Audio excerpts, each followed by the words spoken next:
যেই খারাপ মানুষটা কবরে আছে, আপনি যেই কবরের পাশ দিয়ে হেঁটে যান, যেই গোরস্থানে যান, ওই কবরের ভিতরে থাকা একজন পাপিষ্ঠ ব্যক্তি তার রবের কাছে ফরিয়াদ করে বলছে, রব আমাকে দুনিয়ায় আরেকবার ফিরিয়ে দাও। যে ব্যক্তিটা জাহান্নামে থাকবে, ইয়াসতারিখুনা ফীহ, ওই জায়গায় চিৎকার করে করে বলবে, রব্বুল আলামিন তুমি আমাকে আরেকবার দুনিয়ায় ফিরিয়ে দাও, আমি ভালো কাজ করব।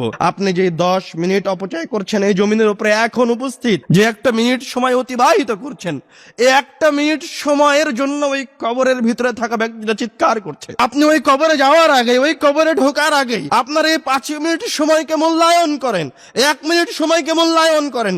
কবরে চলে গেলে 1 মিনিট সময় আর দ্বিতীয়বার ফিরে আসবে না ভাই আমার, এই একটা দিন আর ফিরে আসবে না ওই কবরে ঢুকে গেলে। যতই চিৎকার করেন না কেন, রব্বুল আলামিন অসংখ্য আয়াতে বলেছেন, আল্লাহ রাসূল অসংখ্য হাদিসে বলেছেন যে পাপিষ্ঠ রব্বুল আলামিনের কাছে ফরিয়াদ করবে আরেকবার ফিরে আসার জন্য, কিন্তু সুযোগ হবে না।